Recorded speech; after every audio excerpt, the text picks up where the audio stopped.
So I spent this whole day wondering if God was going to show up today. I wanted to have a message to share, and I spent most of my day wondering when God was going to show up and wondering if I would have a message to share today. And the end of the day, I like to sit outside on the front porch, and I like to call a friend, and I like to talk about my day. And I realize something happens when you think back on your time. First of all, humans are very not mindful of how little time you have. 120 years is not long. It is not, in the scheme of things. It is not a long time. We feel like things take a long time, but our lives are very short. And at the end of our lives, it all feels very short. It feels like 100 years takes a while when you're living through it. Just like you know how you think about age differently as you get older? Like, the older you get, the faster the years seem to fly by. You think back and you're like, I can't believe that was 29 years ago. And then you're like, oh my gosh, I've been alive for 29 years. And you think about it for a second and you think about your past 29 years. That's something we don't spend enough time doing. Thinking about how we have spent our time and how we want to spend what time we have left.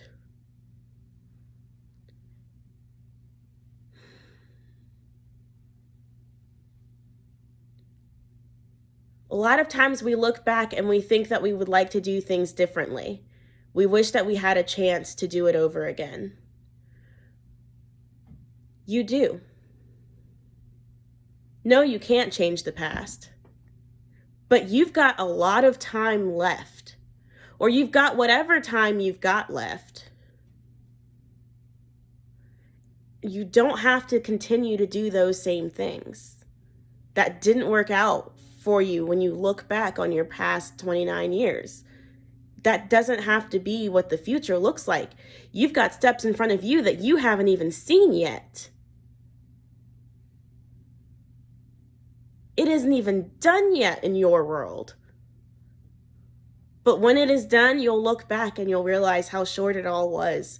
And you'll look back and you'll wonder if you used it doing the right things. Do you like where you ended in your mind when you fast forward?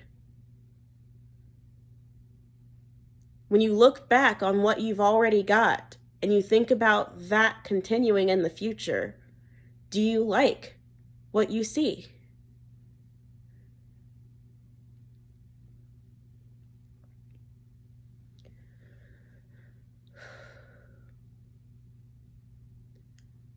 I was talking to my friend, Erin. I have known her now since 2012, the day we met. The day we met, we both had a dream that we were sisters. It was crazy. We met in a Christian counseling program called Mercy Ministries. And the day we met, we clicked and we began to call each other sisters, and we knew that we would be in each other's lives for the rest of our lives. And people told us it wouldn't last. And people told us that, relationships like this, they don't usually last because, you don't live in the same state, you're not going to stay in touch. You've only had this short time together. Except what Erin and I shared was something special. Because this woman prayed for me. I felt the presence of God for the third or fourth time. I don't even know now. It's happening so frequently.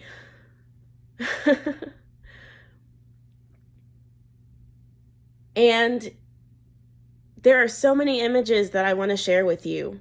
They're coming so fast. But God is in love with us. Think of the way a parent loves their child. They absolutely adore them. When I say God adores you, think about the way a parent loves their child and realize that God looks at you that way. We think we're adults. We think we're grown. We think we are so smart. We think we have such big thoughts and such big minds. And we have overcome some obstacles as a species. But we could have done much more had we not insisted on doing it ourselves.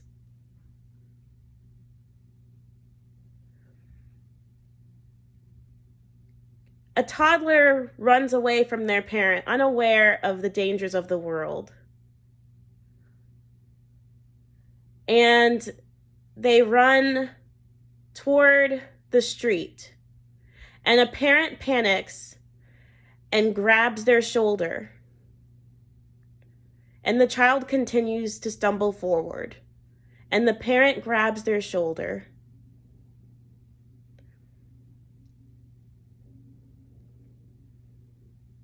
To keep them out of danger until they have the child in a place of safety.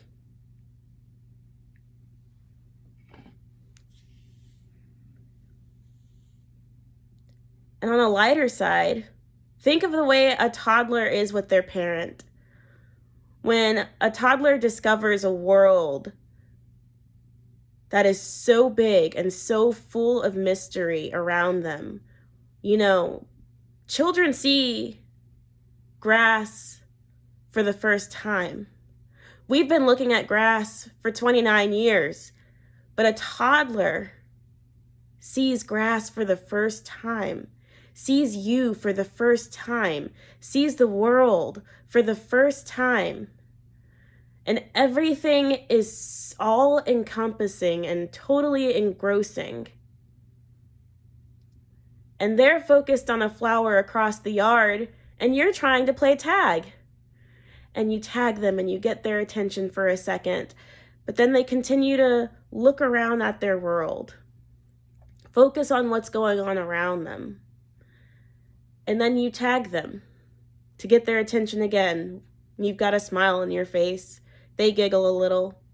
And then they continue focusing on where they're going and what they're focused on. And then one time you tag them and they turn around and they look at you. And they realize, whoa, that's mom or that's dad. And they start to run toward you. And they feel overjoyed and you feel overjoyed. That's the way God approaches us. We are that toddler wandering off in the garden, unaware of any of the things that are going on around us, but running toward the one thing that has caught our focus. And God is that parent, tagging our shoulder every now and then, trying to get our attention until we turn around and we see them. We see God. We see our parents.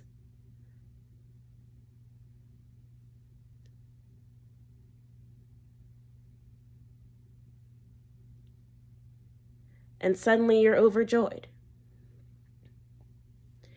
Today, as I was talking with Aaron on the phone, I had an experience where I thought about how present God was. I realized that in the moments of my day where I reflected about my day, I started to see where God was all day, and I realized He was there all along. During the day, I was focused on other things, but He never left. He was still there. I just wasn't looking at Him.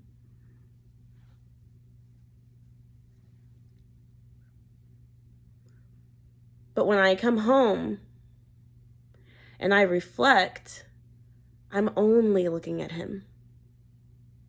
And when I do, I realize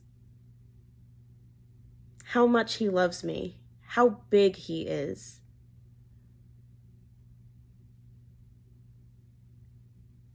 And how much he wants to know each and every one of you, exactly as he is revealing himself to me. As I thought about that, my head fell back, and I was gazing toward heaven. I closed my eyes, my hands lifted up toward the sky, and I began to laugh uncontrollably.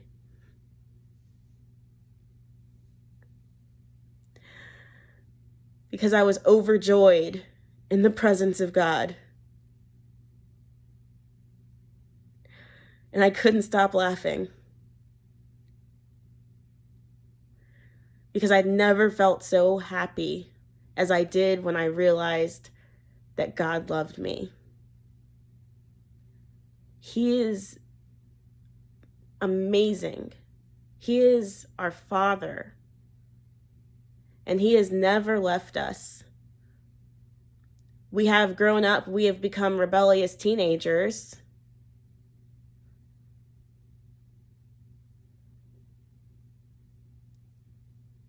Look at yourselves as in a mirror.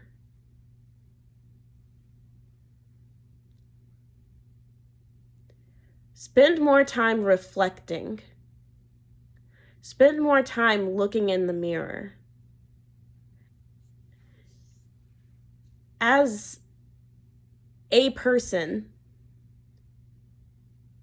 as a family, as a neighborhood, as a city,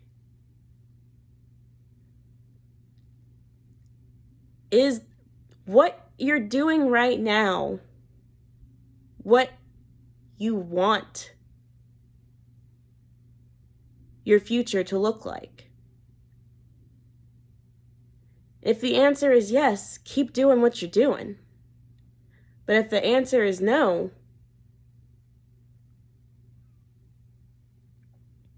then something has to change.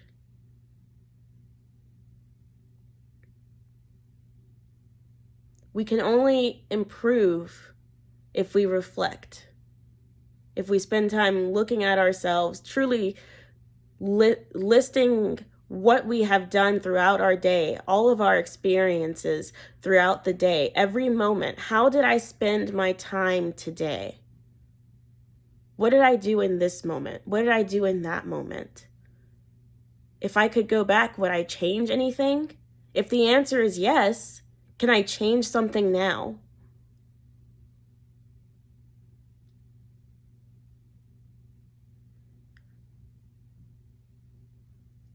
If you don't like what's happening over time to your body, when you look at yourself, do I like what's happening? Do I want to continue down this path?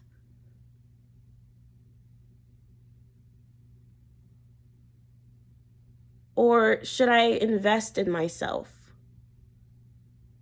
Spend time going for a walk. Spend time. That's what you use the word spend. Spend. You're spending your time. It is currency.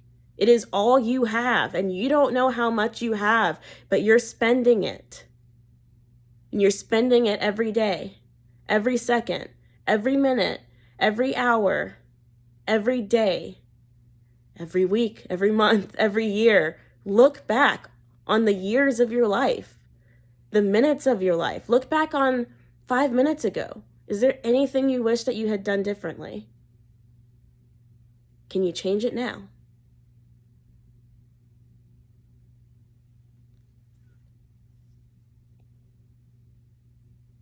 Be open to learning. That's what being a child means. Jesus says to come to him as a child. He doesn't mean childishly. He doesn't mean being silly. He doesn't mean getting into trouble. He means open to learn, always exploring, always learning, being open to new information. Do you believe that you know everything, or are you open to hearing something new?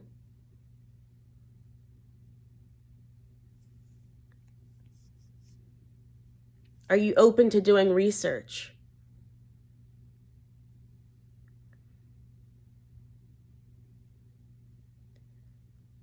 When I explained to Erin the feeling that overcame me, she understood exactly what I was talking about. And she told me that she had been waiting for almost 10 years for me to experience that with God. But that there was a day back when we met, we went to a women's conference, and there was a moment of worship that was really, really powerful. And the room was filled with praise. And what I didn't know is that at that moment, Erin was screaming at the top of her lungs, praying to God on my behalf, that I would experience you, that I would experience him the way that she experiences him. And it took this time for me to grow and be ready and open to that relationship with God. But he was tagging me. And now I'm looking. So the question is, are you ready to look? Or is he going to have to tag you a few more times?